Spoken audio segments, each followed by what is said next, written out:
So who in this space has been here? What are their stories? What are their histories? What are the actual space's history? How has that changed and shaped and grown? And where are we going? We take up many central concepts related to place consciousness. Some that stand out as central: the concept of restoring, the concept of refiguring presences, decolonization, land-based pedagogies. We take up our relationship to the more than human world, and we draw from just remarkable scholars. When we look at reinhabitation, we really are thinking about learning deeply from and with our place in ways that care for it. Where do you start? I think just getting out onto the land yourself, engaging with local Indigenous nations is a key step. So do you know who the Indigenous people are who are from that place? Do you know the language from that place?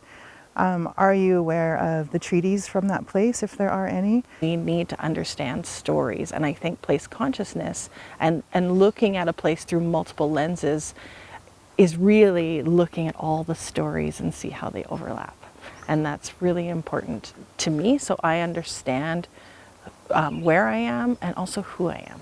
Place consciousness at WKTEP is so important in any learning, but it's critical when you're going into a rural education, because each community is unique and special and needs to know that the educators there are there to support the community.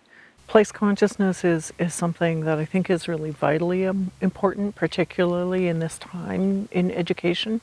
And particularly when we think about place consciousness through a critical lens, because it really dovetails with the important work that we need to do around equity, around connection with the earth, around Indigenous ways of learning and knowing. Place is where we are, it's who we're with, it's who we are within this place.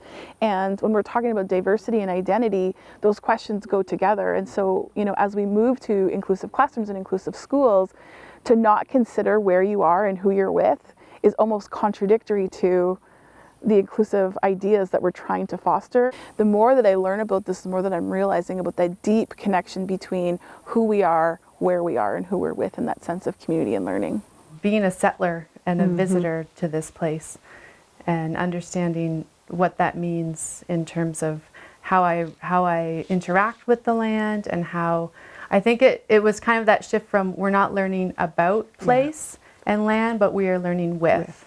And that was a big shift in terms of personally trying to understand as a teacher, how do I do this? I try to think about we're learning with the land when we are land-based. We're with the more than human world. When I think about being place conscious, we're learning from the land. We are together with the history of the land and the future of this land. And then when we're place-based, we're on the land. This is whose land are we on, and how are we going to take care of it?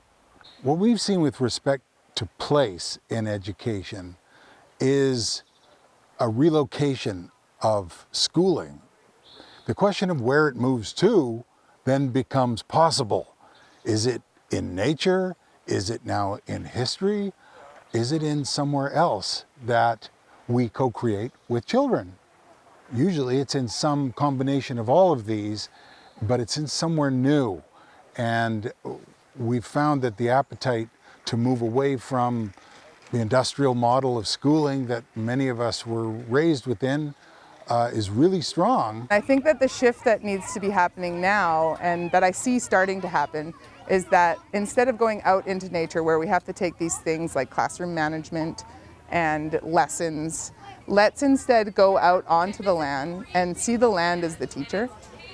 And when that happens, the land helps with that classroom management. So it's not something that you need to come in this position of power over.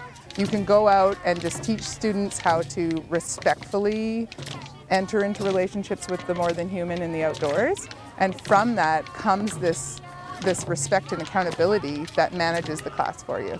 So instead of thinking it as something that we need to place on top of outdoor learning, let's look at the land and see what it offers, because it can often be the best teacher.